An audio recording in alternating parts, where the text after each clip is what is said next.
ओम नमः शिवाय। शिव जी सदा सहाय। ओम नमः शिवाय। गुरु जी सदा सहाय। जय गुरु जी। शुक्राना गुरु जी। अनंतम अनंतम अनंतम शुक्राना गुरु जी। हर हर महादेव। हर हर महादेव। जय भोलेनाथ बाबा की। जय भोलेनाथ बाबा की। जय गुरु बाबा की जय। जो शिव पुराण पढ़ने में भूल चूक होगी माफ़ करना भोलेनाथ, माफ़ करना। ये शिव पुराण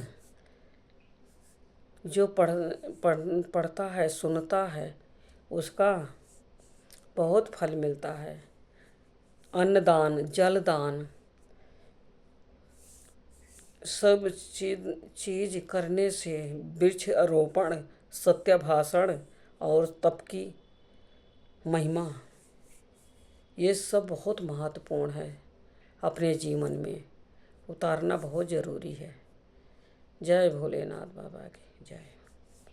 आज मैं उमा संहिता का 12वां अध्याय प्रारंभ करने जा रही हूँ। जय गुरु। जलदान, जलाशय निर्माण, वृक्षारोपण, सत्य भाषण और तप की महिमा। सनंत कुमार जी कहते हैं, व्यास जी, जलदान सबसे श्रेष्ठ है। वह सब दानों में सदा उत्तम है, क्योंकि जल सभी जीव समुदाय को तृप्त करने वाला जीवन कहा गया है। इसलिए बड़े स्नेह के साथ अनिवार्य रूप से पर पादन फैसला चला कर दूसरों को पानी पिलाने का प्रबंध करना चाहिए। जलाशय का निर्माण इस लोक और परलोक में भी महान आनंद की प्राप्ति कराने वाला होता है। ये सत्य है, इसमें संशय नहीं है। इसलिए मनुष्य को चाहिए कि वह कुआं, बावड़ी और तालाब बनवाएं। कुएं में जब पानी निकल आता है तब वह पापी पुरुष के पाप कर्म का आधा भाग हर लेता है तथा सत्कर्म में लगे हुए मनुष्य के सदा समस्त पापों को हर लेता है। जिसके खुदवाए हुए जलाशय में गौ, ब्राह्मण तथा साधु पुरुष सदा पानी पीते हैं, वो अपने सारे वंश का उद्धार कर देता है।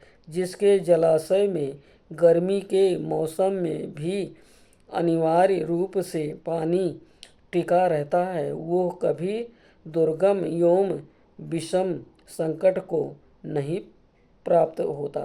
जिसके पोखरे में केवल वर्षा ऋतु में जल ठहरता है, उसे प्रतिदिन अग्निहोत्र करने का फल मिलता है। ऐसा ब्रह्मा जी का कथन है। जिसके तड़ांग में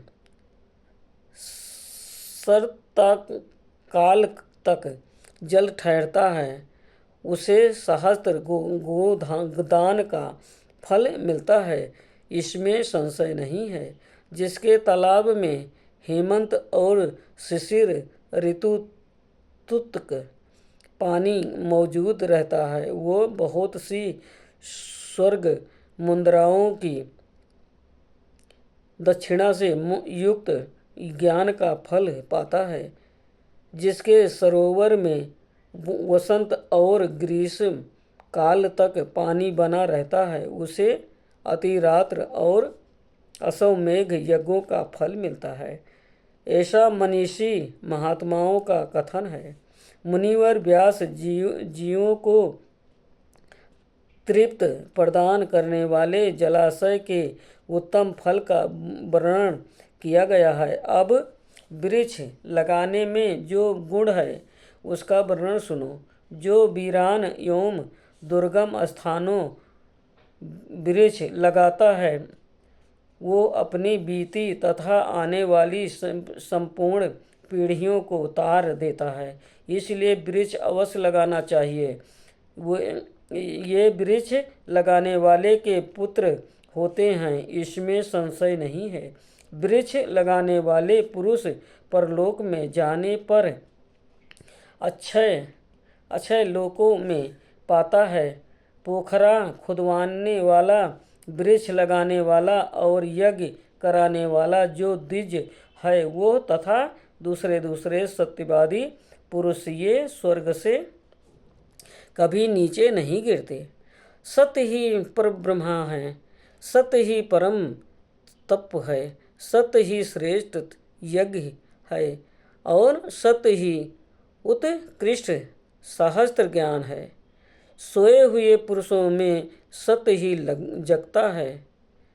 जगाता है, सत्य ही परम पद है, सत्य से ही पृथ्वी टिकी हुई है और सत्य में ही सब कुछ परिष्ठित है। तप, यज्ञ, पुण्य, देवता, ऋषि और पितरों का पूजन, जल और विद्या, ये सब सत्य पर ही अवलंबित है। सबका आधार सत्य ही है, सत्य ही है।